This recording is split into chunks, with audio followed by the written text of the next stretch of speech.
ന്യൂസിലൻഡിലെ ഒരു സുപ്രധാന ദിനപത്രമായ the press ഇന്ന് വായനക്കാരിലേക്ക് എത്തിയത് മാനവികതയുടെ സന്ദേശം ഉയർത്തിപ്പിടിച്ചുകൊണ്ടാണ്.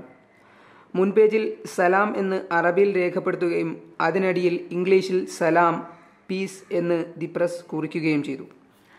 കഴിഞ്ഞ വെള്ളിയാഴ്ച നടന്ന ഭീകരാക്രമണത്തെ അപലപിച്ചും ഇരകൾക്ക് ഐക്യദാർഢ്യം പ്രഖ്യാപിച്ചും ദി പ്രസ് നടത്തിയ ഇടപെടൽ രാജ്യത്തിൻ്റെ ആകെ നിലപാടിൻ്റെ നേർക്കാഴ്ചയാണ്.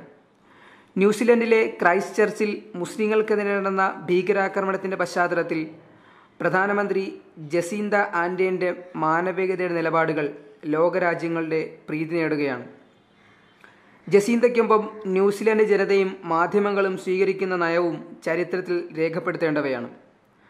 ആക്രമണത്തിൽ കൊല്ലപ്പെട്ടവരുടെ ബന്ധുക്കളെ ആശ്വസിപ്പിക്കാനായി തട്ടമിട്ട് അവിടെ എത്തിയ ജസീന്തയും വെടിവെപ്പിന് ശേഷം മോസ്കിൽ നടന്ന പ്രാർത്ഥനയ്ക്ക് കാവലായി ന്യൂസിലൻഡ് ജനത പള്ളിക്ക് മുന്നിൽ നിലയുറപ്പിച്ചതുമെല്ലാം ലോകം കണ്ടു.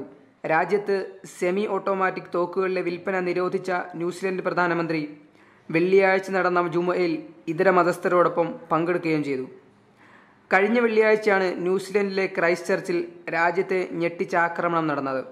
ക്രൈസ്റ്റ് ചർച്ചിലെ അൽനൂർ മോസ്കിലും ലിൻവുഡ് സബർബിലെ ഒരു മോസ്കിലുമുണ്ടായ വെടിവെപ്പിൽ 50 പേർ കൊല്ലപ്പെടുകയും 20 പേർക്ക് പരിക്കേൽക്കുകയും ചെയ്തിരുന്നു.